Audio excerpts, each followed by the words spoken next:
Good morning, सुप्रभात दोस्तों। मेरा नाम अमित है और आप देखना शुरू कर चुके हैं आप सभी का अपना YouTube channel know your nature. तो दोस्तों चलिए बात करते हैं आज हम लोग एग्रोनॉमी के मल्टीपल चॉइस क्वेश्चंस के बारे में, जो आपके बिहार बीएचओ की भर्ती हो या फिर UP triple SC, UP TA की वैकेंसी हो या फिर एग्रीकल्चर फील्ड ऑफिसर की भर्ती हो या कोई भी कंपटीशन एग्जाम की भर्ती हो। ये क्वेश्चंस आपके लिए काफी बेहतरीन साबित होंगे, काफी जो है कि आपके तैयारी में हेल्पफुल होंगे। तो चलिए शुरू करते हैं क्वेश्चन नंबर 1 से।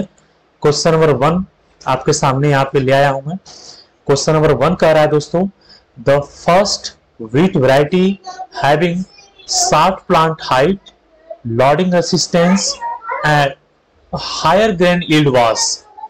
क्वेश्चन कह रहा है दोस्तों,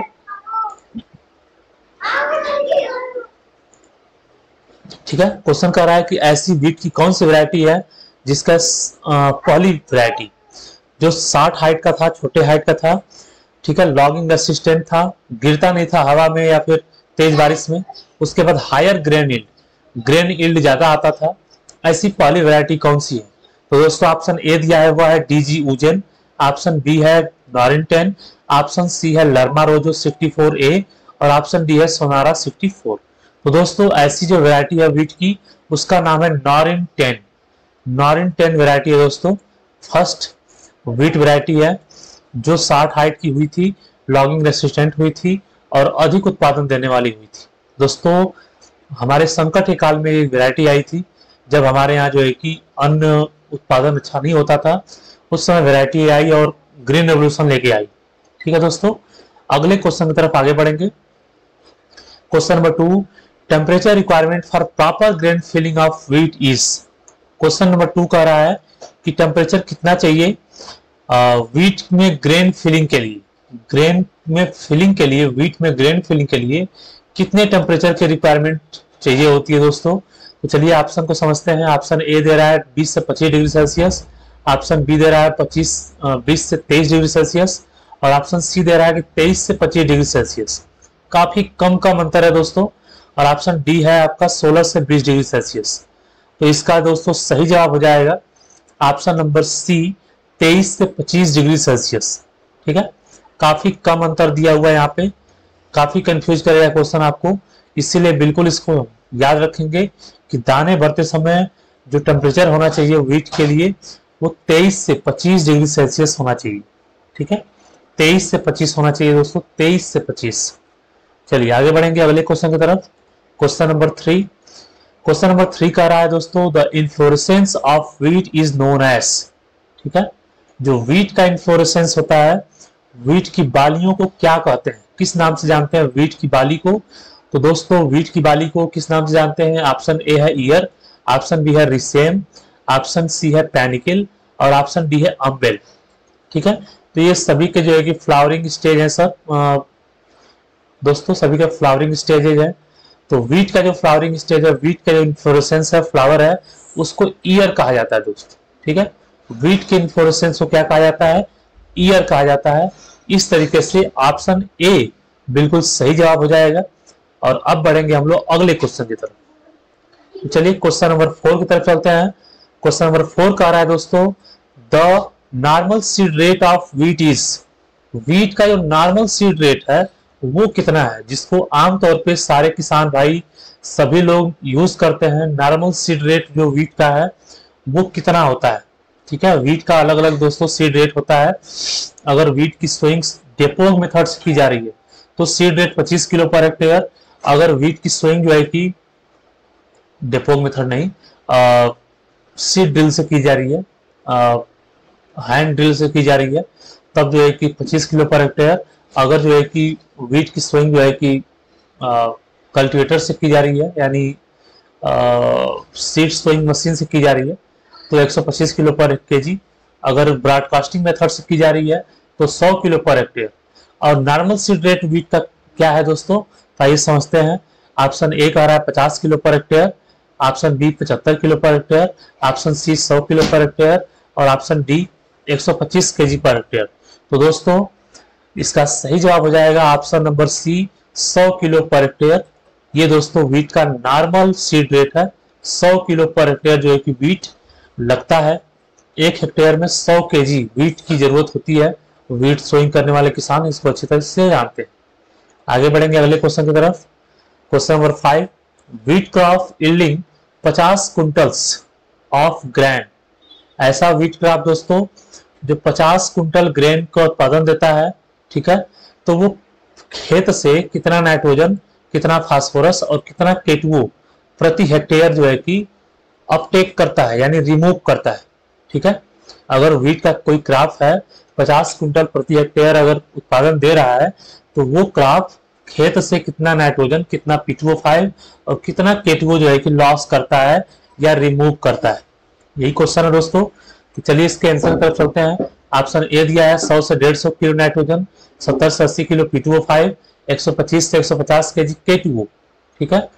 ऑप्शन बी है 90 से 100, 60 से 70, 100 से 110 एनपीके। ऑप्शन सी है 120, 40, 80 एनपीके और ऑप्शन डी है 80, 30, 40, 20 एनपीके। तो दोस्तों इसका सही जवाब हो जाएगा ऑप्शन नंबर ए, जिसमें कि दिया हुआ है 100 से 150 किलो नाइट्रोजन प्रति हेक्टेयर, 70 से 80 किलोग्राम फास्फोरस प्रति हेक्टेयर और 125 से 150 ग्राम पोटास प्रति हेक्टेयर जो है कि वीट क्रॉप यूटिलाइज करती है, जिसका 50 कुंटल जो है कि ग्रेन यील्ड आता है। ठीक है, तो चलिए ऑप्शन ए बिल्कुल सही जवाब हो जाएगा। ऑप्शन ए पे टिक करेंगे और अगले क्वेश्चन की तरफ आगे बढ़ेंगे। अगला क्वेश्चन है दोस्तों question number 6, the recommended dose of nitrogen P2O5 and K two O kg per hectare for wheat are. ठीक है, जो रिकमेंडेड डोज है नाइट्रोजन का, P2O5 का और केटुओ का, वो कितना है? तो दोस्तों रिकमेंडेड डोज जो है एनपीके का वो 120, 40, 60 है, लेकिन यहाँ पे ऑप्शन में जो है केवल 120 और 40 दिया हुआ है, 60 की जगह पे हर जगह 0 दिया हुआ है। ठीक है, तो ऑप्शन बी यहाँ पे बिल्कुल सही जवाब हो जाएगा। 120, 40, 60 रिकमेंडेड डोज है, लेकिन जो है कि ऑप्शन में 0 दिया हुआ है, तो हम लोग इसी को ऑप्शन बी को ही ऑप्शन मान के चलेंगे। ठीक है, ऐसा नहीं कि 60 नहीं है तो हम किसी को टिक ही नहीं करेंगे। बाकी दोनों डाटा तो सही है ना, नाइट्रोजन और फास्फोरस तो सही है, तो 120 और 40, तो इसी को हम लोग डाटा मान करके टिक करके आगे बढ़ेंगे। क्वेश्चन नंबर 6 का ऑप्शन नंबर बी यहाँ पे बिल्कुल सही जवाब हो जाएगा। अब बढ़ेंगे हम लोग अगले क्वेश्चन की तरफ। ठीक है, क्वेश्चन नंबर 7 है दोस्तों, nitrogen P2O5 and K two O contents of DAPR। DAP की बात कर रहा है दोस्तों। डीएपी का पूरा नाम होता है डाई अमोनियम फास्फेट। ठीक है, डाई भी बोलते हैं लोग गांव में इसको। डाई मतलब 2 होता है, डबल अमोनियम होता है, डबल अमोनियम फास्फेट होता है इसमें। तो चलिए डीएपी के अंदर कितना नाइट्रोजन होता है और कितना पोटेशियम होता है, तो ऑप्शन ए दिया है 46, 18, 0। ठीक है, ऑप्शन बी दिया है 18, 46, 0, ऑप्शन सी 0, 18, 46 और ऑप्शन डी दिया है 0, 46, 18। तो दोस्तों इसका सही जवाब हो जाएगा नाइट्रोजन डीएपी के अंदर जो है कि 18% होता है। ठीक है, 18% नाइट्रोजन और 46% जो है कि फास्फोरस होता है डीएपी के अंदर। तो 18 और 46 अगर एन और पी के क्रम में दिया होगा तो वही सही होगा। ऑप्शन बी हमारा यहाँ पे बिल्कुल सही दिख रहा है, तो ऑप्शन बी को हम टिक करेंगे और अगले क्वेश्चन की तरफ आगे बढ़ेंगे। ठीक है दोस्तों, अगला क्वेश्चन है, the nitrogen fertilizer use efficiency in rice can be increase by using. ठीक है, राइस के फील्ड में नाइट्रोजन फर्टिलाइजर यूज एफिशिएंसी को बढ़ाने के लिए किस फर्टिलाइजर का यूज किया जाता है? ठीक है, राइस के खेत में नाइट्रोजनस फर्टिलाइजर की एफिशिएंसी को बढ़ाने के लिए, एफिशिएंसी का मतलब होता है कि नाइट्रोजन फर्टिलाइजर जो है कि लॉस ना हो, सारा का सारा नाइट्रोजन जो है कि पौधे को मिल जाए, वही जो है कि एफिशिएंट यूज होता है नाइट्रोजन। तो नाइट्रोजन यूज एफिशिएंसी को बढ़ाने के लिए किन किन फर्टिलाइजरों का यूज करते हैं राइस के खेत में? तो दोस्तों सबसे पहला है सल्फर कोटेड यूरिया ऑप्शन में, ऑप्शन बी है urea super granules, option C है बीजीए ब्लू ग्रीन एल्गी और ऑप्शन डी है बोथ ए एंड बी यानी सल्फर कोटेड यूरिया और यूरिया सुपर ग्रेन्यूल्स। तो दोस्तों ऑप्शन डी यहाँ पे बिल्कुल सही हो जाएगा। ठीक है, नाइट्रोजन यूज एफिशिएंसी को बढ़ाने के लिए हम लोग किसका यूज करते हैं? सल्फर कोटेड यूरिया का यूज करते हैं और दूसरा यूरिया सुपर ग्रेन्यूल्स का यूज करते हैं।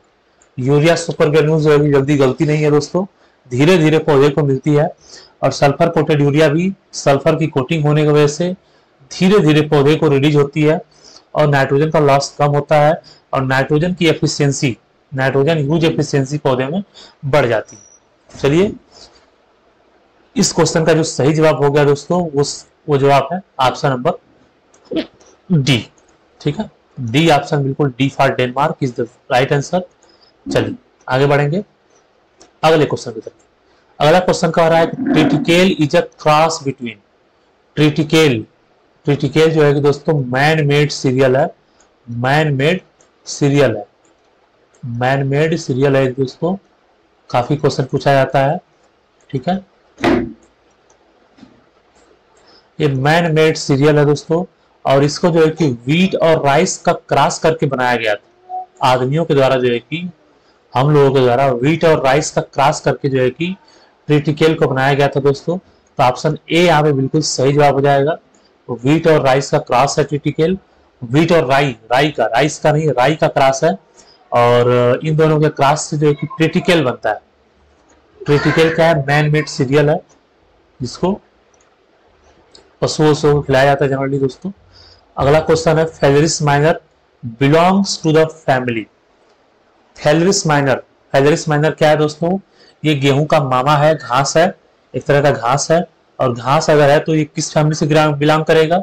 ये बिलोंग करेगा ग्रेमिनी कुल से, ग्रेमिनी फैमिली से बिलोंग करता है फेलेरिस माइनर।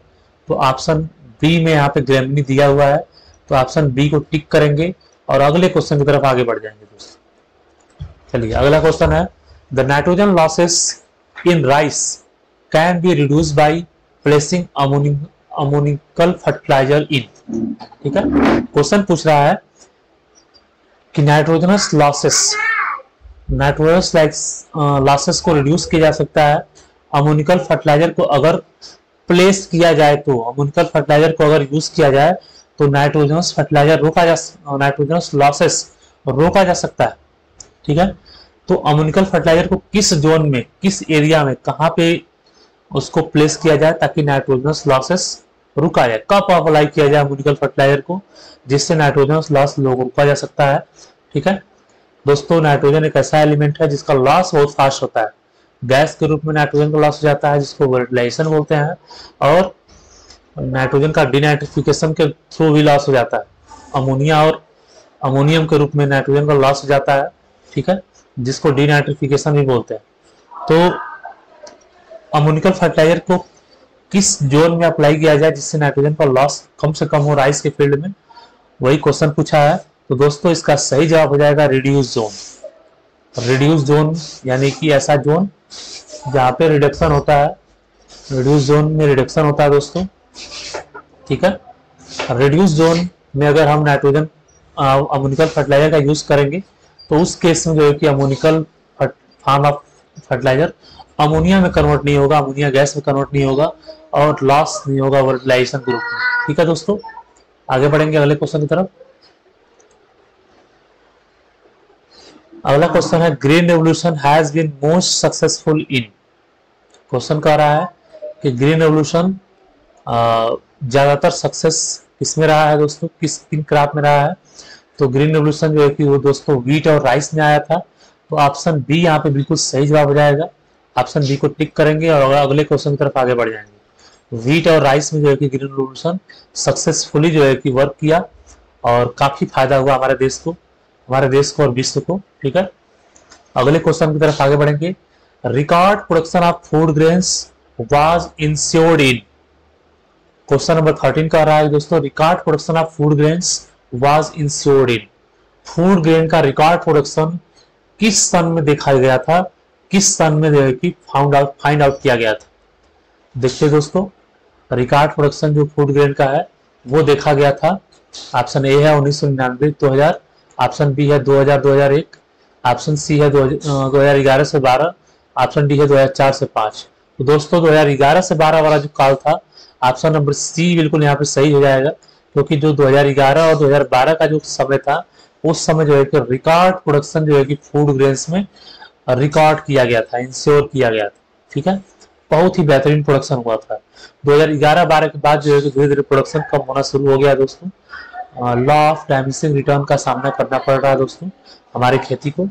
तो चलिए उसके बारे में बाद में डिस्कस कभी करेंगे, लॉ ऑफ डायमेंशनल रिटर्न क्या होता है।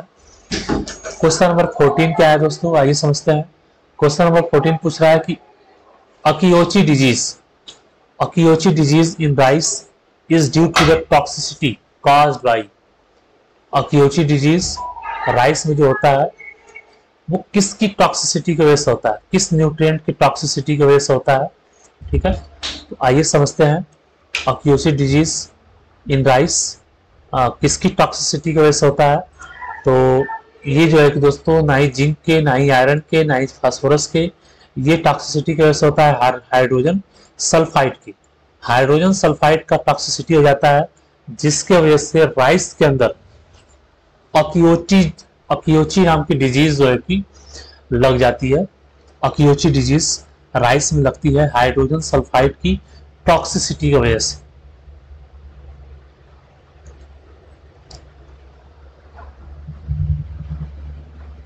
चलिए आगे बढ़ेंगे।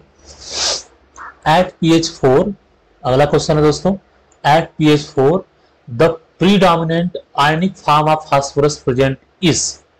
ठीक है, pH 4 की कंडीशन में, जब pH 4 होगा यानी कि एसिडिक सॉइल होगी, एसिडिक सॉइल में फास्फोरस का कौन सा फॉर्म अपटेक होता है दोस्तों।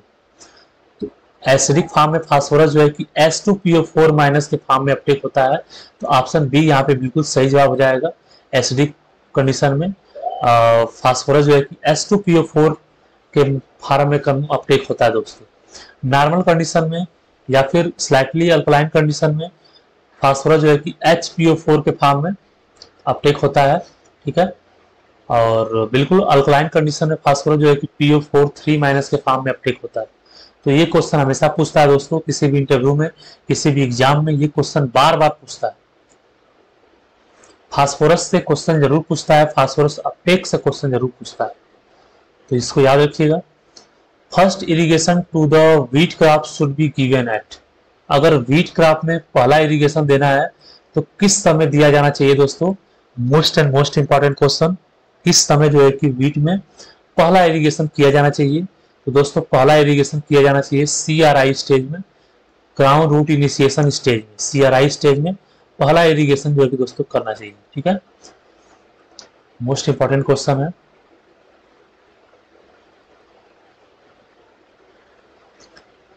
अगले क्वेश्चन तरफ पढ़ते हैं।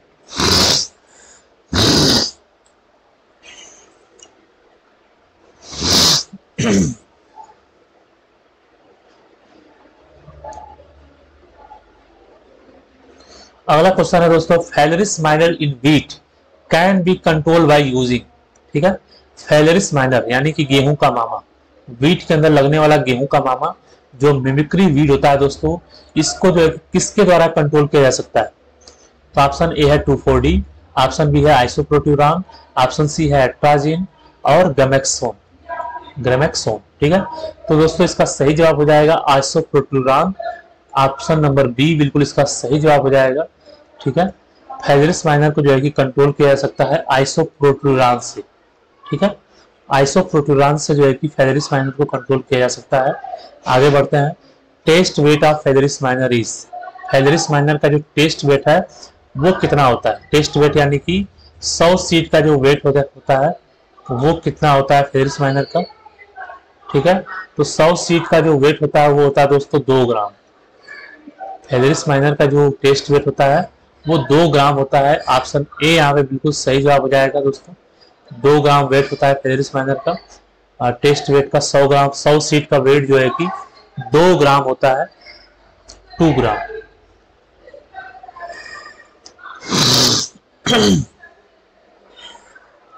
अगला क्वेश्चन है, directorate of wheat research is located at. Directorate of wheat research कहाँ पे है दोस्तों। तो डायरेक्टरेट ऑफ व्हीट रिसर्च दोस्तों जो कि करनाल में है। करनाल हरियाणा का एक शहर है दोस्तों। ठीक है, यहाँ पे कई सारी एजेंसियां हैं। एक एजेंसी जो है कि डायरेक्टरेट ऑफ व्हीट रिसर्च के नाम से भी है। तो करनाल हरियाणा में। ऑप्शन सी यहाँ पे बिल्कुल सही जवाब हो जाएगा। ऑप्शन सी को टिक करेंगे और अगले क्वेश्चन की तरफ आगे बढ़ेंगे। क्वेश्चन नंबर 20 है, the scientific name of noble cane is. आ जाओ, बैठ जाओ, चलेंगे। हाँ थोड़ी देर में चलेंगे, बैठ जाओ।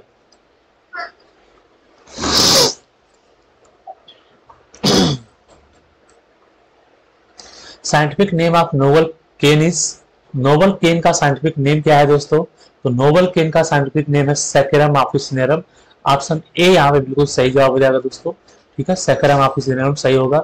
सैकरम स्पॉन्टेनियम नहीं सही होगा दोस्तों। बारबेरी जो है कि हमारा देसी केन है, और सैकरम साइनेंसिस भी हमारा जो है कि कोई और केन है। नोबल केन जो है हमारा सैकरम ऑफिसिनेरम होता है। तो चलिए अगले क्वेश्चन की तरफ आगे बढ़ेंगे। अब क्वेश्चन पूछ रहा है कि saccharum officinarum native of, is a native of, ये कहाँ की इसकी ओरिजिन है, कहाँ इसका उद्भव हुआ है दोस्तों? तो सैकरम ऑफिसिनेरम जो है कि इंडिया ओरिजिन का नहीं है दोस्तों, ये जो है कि न्यू जीनिया का है। ठीक है, सैकरम ऑफिसिनेरम इसका नेटिव प्लेस जो है वो न्यू जीनिया है। ठीक है, ऑप्शन ए बिल्कुल सही जवाब हो जाता है इसका, न्यू जीनिया। ठीक है, बाबू इधर आ जाओ। क्या करेंगे, इसमें बच्चे ही परेशान करते रहते हैं। ठीक है, तो प्लीज डोंट माइंड, बच्चे भगवान के रूप है और साथ हैं तो रह ही रहेंगे। Which state has the highest productivity of sugar cane? Question number 22 पूछ रहा है दोस्तों कि वो कौन सा स्टेट है जो शुगर केन प्रोडक्टिविटी में हाईएस्ट? दोस्तों शुगर केन प्रोडक्टिविटी में हाईएस्ट स्टेट जो है वो है तमिलनाडु। ठीक है, तमिलनाडु जो है कि शुगर केन प्रोडक्टिविटी में हाईएस्ट माना जाता है, हाईएस्ट स्टेट। ठीक है दोस्तों, तमिलनाडु शुगर केन प्रोडक्टिविटी में हाईएस्ट है। प्रोडक्टिविटी क्या होता है कि पर यूनिट एरिया में कितना प्रोडक्शन होता है उसी को प्रोडक्टिविटी बोलते हैं दोस्तों। ठीक है, question number 23, which state has the largest acreage and highest production of sugar cane in the country? किस स्टेट के पास जो है शुगर केन प्रोडक्शन का लार्जेस्ट एरिया है और हाईएस्ट प्रोडक्शन है दोस्तों? तो वो स्टेट है अपना उत्तर प्रदेश दोस्तों। ऑप्शन नंबर सी यहाँ पे बिल्कुल सही है। ठीक है, यूपी में जो है कि सबसे ज्यादा एरिया शुगर केन का है और सबसे ज्यादा प्रोडक्शन जो है कि यूपी ही करता है शुगर केन का। ठीक है, चलिए option A Tamil Nadu, option B Karnataka, option C UP, option D Bihar. तो यूपी यहाँ पे ऑप्शन सी बिल्कुल सही जवाब हो जाएगा। क्वेश्चन नंबर 24 की तरफ आगे बढ़ेंगे दोस्तों। Which of the following roots are the permanent type on sugar cane set? ठीक है, क्वेश्चन पूछ रहा है कि इसमें से कौन सा रूट है जो शुगर केन सेट पे परमानेंट टाइप्स लगा रहता है, शुगर केन जो होती है उनके सेट पे परमानेंट टाइप से जो है कि रूट लगा रहता है। तो दोस्तों उसका नाम है सूट रूट। शुगर केन एक सूट है, एक स्टेम है और उसी स्टेम पे परमानेंट रूट लगा रहता है जिसका नाम होता है सूट रूट दोस्तों। ऑप्शन बी यहाँ पे बिल्कुल सही जवाब हो जाएगा। ठीक है, ऑप्शन बी सही जवाब हो जाएगा। टाइम ज्यादा न लेते हुए आपको डायरेक्ट आंसर की तरफ ले जाता हूं दोस्तों। चलिए आज का आखिरी question, the inflorescence of sugar cane is known as, sugar cane के इन्फ्लोरेसेंस को क्या कहते हैं? तो दोस्तों ऑप्शन ए है एरो, ऑप्शन बी है पैनिकल, ऑप्शन सी है कैपिचुलम और ऑप्शन डी है रेसिमोस।